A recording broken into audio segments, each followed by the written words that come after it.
अब मैं ललित पोखरियाल जी को आमंत्रित करना चाहूँगी।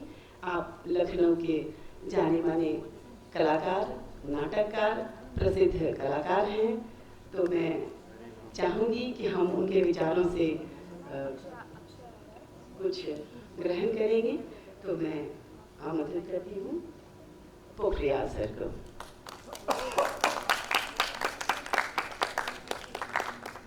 धन्यवाद ma'am. Vyanjana arts and cultural society ने जो इस गोष्ठी का आयोजन किया है उसके लिए मैं आपको साधुवाद देता हूँ, और मेरे सम्मुख जितने भी विद्वजन बैठे हुए हैं इन सबको सादर नमन करता हूँ। मैं कल से एक चिंता में था, मैं पहले सत्र में आ गया था, दूर से इस डैश को देख रहा था कि मुझे लगा मेरी हाइट से काफ़ी ज़्यादा ऊंचा है, कल मैं इसके पीछे ठक न जाऊँ। तो लेकिन मैं संतुष्ट हूँ कि लगभग सभी विद्वजन मुझे दिखाई पड़ रहे हैं। आयोजक लोग मुझे जानते ही हैं, तो उनको लगातार मुझे देखने की ज़रूरत नहीं भी है। तो मुझे जो विषय मिला है रंगमंच में संगीत विधान, तो उसी के अंदर तो ये सब भी आ रहा है और इसके अंदर संगीत का पूरा समंदर आ रहा है।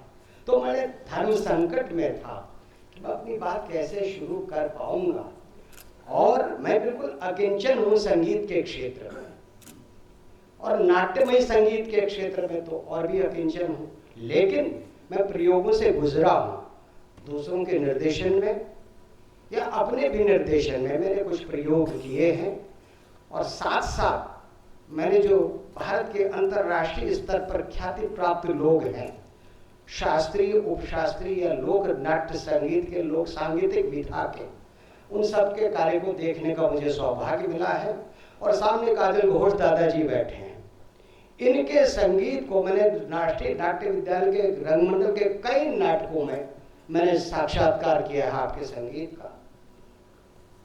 तो मैंने एक भूमिका बनाई, भूमिका ही बड़ी है, बातें छोटी हैं, चिंता मत करिएगा, मैं जल्दी से समाप्त कर लूंगा, केवल भूमिका बड़ी है।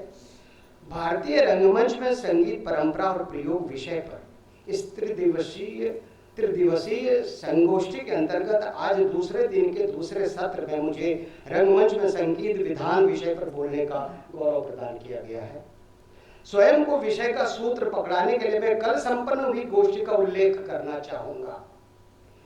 कल पहले सत्र में त्रिदिवसीय गोष्ठी का विषय प्रवर्तन हुआ था। परम विद्वान श्री उदयन वाजपेयी जी ने संगीत और नाटक के अंतर संबंध की, सह अस्तित्व की बड़ी ही तात्विक विवेचना की। उदयन जी ने नाट्य शास्त्र के साथ साथ सर्वश्री के.एन. पणिकर जी, हबीब तनवीर जी, बी.वी. कारंत और रतन ध्यान जी के नाट्य कर्म का संदर्भ लेकर नाट्य संगीत में पारंपरिक प्रधानता और उनके प्रयोग पर बहुत ही गहनता और व्यापकता के साथ अपनी विवेचना प्रस्तुत की थी।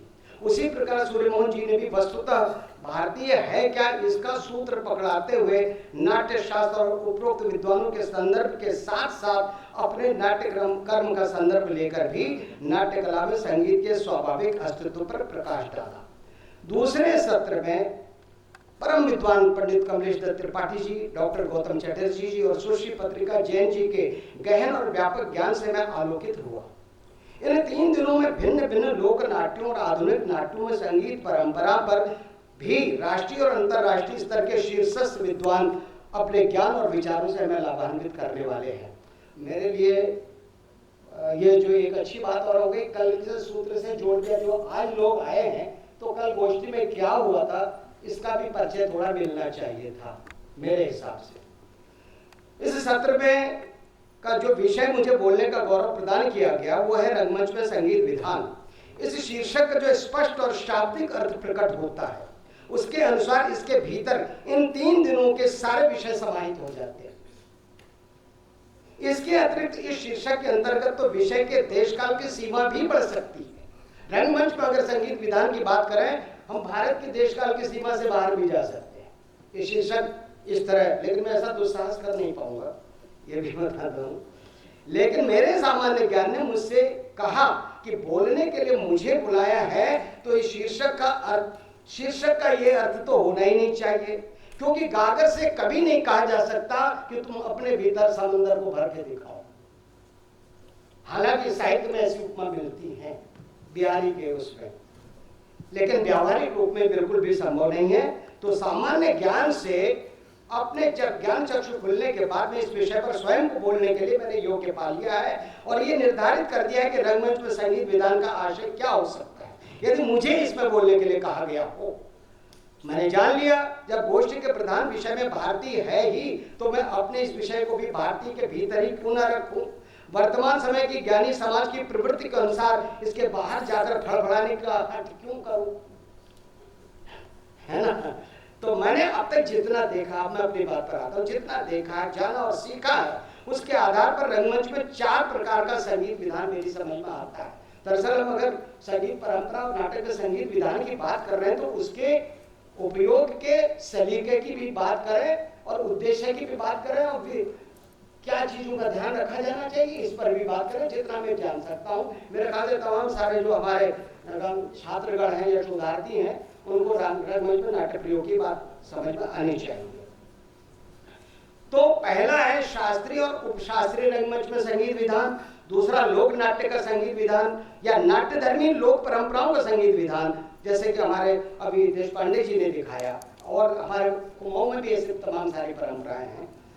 और चौथा वर्तमान में यथार्थवादी नाटकों का संगीत विधान। ये जो मैंने विभाजन किए इनमें 2 मोटे मोटे विभाजन भी बन सकते हैं। पहला, नाट्य परंपराओं में स्वाभाविक रूप से जोड़ा संगीत विधान जिसके बिना उसे नाटक की रूपायन की कल्पना की ही नहीं जा सकती। जैसे पानी में हाइड्रोजन और ऑक्सीजन में किसी एक के बिना पानी के गठन की, उस यौगिक बनने की कल्पना नहीं की जा सकती। इसी प्रकार हमारे शास्त्रीय और उपशास्त्रीय नाटकों में नाटक और संगीत का ऐसा संगठन है कि एक के बिना दूसरे के अस्तित्व की कल्पना नहीं की जा सकती। ऐसा मेरा विचार है, समझना है। तो और दूसरी बात, लोक नाट्य परंपराओं में भी ऐसा है। तीसरी बात आती है प्रयोग धर्मी नाटकों में रचना धर्मिकता की दृष्टि से नाटक को प्रभावी बनाने के लिए बाहर से प्रयुक्त किया गया नाटक और उसकी नाटक के साथ स्वाभाविक युति। दूसरा मोटा विभाजन है लाइव और रिकॉर्डेड। लाइव और ये सब आप लोग जानते हैं। हालांकि ये चमत्कार आजकल देखने में आता है कि शास्त्रीय विधाओं में भी रिकॉर्डेड म्यूजिक बजने लगा कहीं कहीं, ऐसा मैंने देखा। ये अपवाद है। शास्त्रीय और लोक नाट्य परंपराओं में संगीत विधान का जो ज्ञान इन गोष्ठियों में मिलेगा, ये मिल चुका है। उसके आगे मैं वैसे ही हूं जो ब्रह्मांड में धूल का कण। लेकिन मैं अपनी बातों के लिए 4 महान लोगों का और 4 कुछ विशेष नाटकों का उदाहरण लूंगा। सन 88-89 में मैं श्री राम सेंटर में था। वहाँ 3 नाटकों में विशेष रूप से मेरी जो सहभागिता हुई। पहला वामन केंद्रे जी द्वारा निर्देशित गधे की बारात जो तमाशा शैली में था, लोक नाट्य में था। दूसरा त्रिपुरारी शर्मा जी द्वारा रविन्द्रनाथ टैगोर जी की कहानी सजा का नाट्य रूपांतरण। इसी बीच मुझे ध्यान आया कि त्रिपुरारी जी का स्वास्थ्य आजकल बहुत ही विकट में है। हम सब लोग उनके शीघ्र स्वास्थ्य लाभ की कामना करें। और तीसरा था कर्नाटक के पूर्णचंद तेजस्वी जी द्वारा लिखे गए उपन्यास चिदंबर रहस्य का नाट्य रूपांतरण गोरख धंधा। इसका निर्देशन किया था अक्षरा केवी जी ने। जहां तक लोक नाट्य तमाशा शैली के गधे की बारात की बात है तो वामन केंद्री जी ने उसके विशेषज्ञ बुलाकर महाराष्ट्र से गोविंद राज निकम और देवदत्त सावले, ये 2 लोगों को बुलाकर उसका पूरा परिपाटी में संगीत तैयार किया। उसमें मुझे पूछने गया। सजा नाटक यथार्थवादी शैली में लिखा गया नाटक था और उसमें संगीत प्रयोग हुआ। ये अब मैं इस कायरदा से अनुमति लेते हुए मैं यथार्थवादी नाटकों की बात करने जा रहा हूं।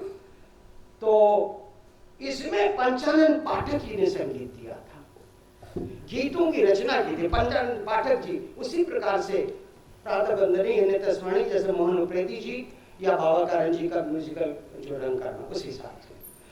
तो उन्होंने यथार्थवादी शैली में भी नाटक में जो गीतों का उसका संगीत का कंपोजिशन किया, उससे मुझे पता चला। अब मैं जो मेन बात पर आ रहा हूं, संगीत क्या करता है। संगीत का आनंद देने के लिए तो होता ही नहीं है। अगर मैं रंगमंच में संगीत विधान के उपयोग की और उसके सलीके की बात करूं तो ये कहनी चाहिए, तो मैं ये कह रहा हूं।